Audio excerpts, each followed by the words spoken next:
미국 바이든 행정부 출범 이후 처음으로 한미일 북핵 수석 대표들이 오늘 서울에서 만났습니다.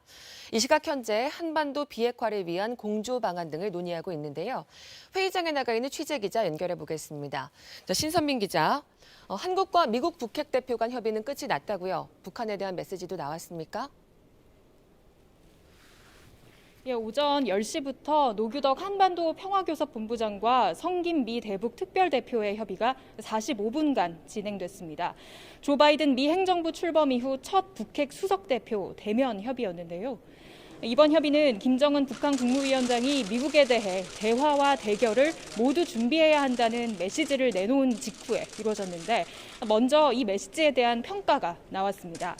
성김 대표는 김 위원장이 언급한 대화가 우리가 조만간 긍정적 응답을 받을 수 있다는 의미길 기대한다고 밝혔습니다. 여전히 평양으로부터 만남에 대한 응답을 기다리고 있다고도 말했습니다. 그러면서 미국 역시 대화와 대결 모두를 준비할 것이라고도 덧붙였습니다. 성김 대표는 또 대북 정책 검토 과정 내내 한미일 간 긴밀한 접촉을 유지했다며 외교와 대화를 통해 한반도의 완전한 비핵화를 추구한다는 강력한 공동 의지를 갖고 있다고도 전했습니다.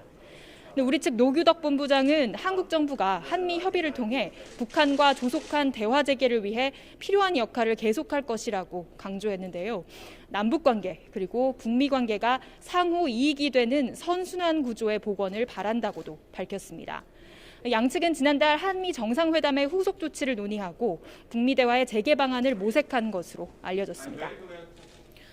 네, 그리고 또 세 나라 대표가 한자리에 모였다는 것도 의미 있어 보이는데 한미일 3자 협의도 진행이 됐죠?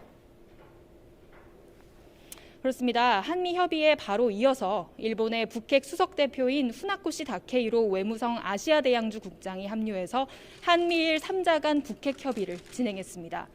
이 자리에서 성김 대표는 미국의 대북 정책이 조율된 실용적인 접근이라며 외교에 열려 있다고 강조했습니다. 북한이 언제 어디서나 전제 조건 없이 만나자는 제안에 긍정적인 반응을 보이길 희망한다고 전했습니다. 한편으론 북한에 대한 유엔 안보리 결의안도 계속 이행할 것이라고 밝혔는데요.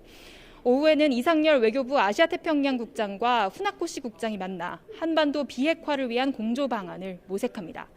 지금까지 회담장에 있는 서울 롯데호텔에서 KBS 뉴스 신선민입니다.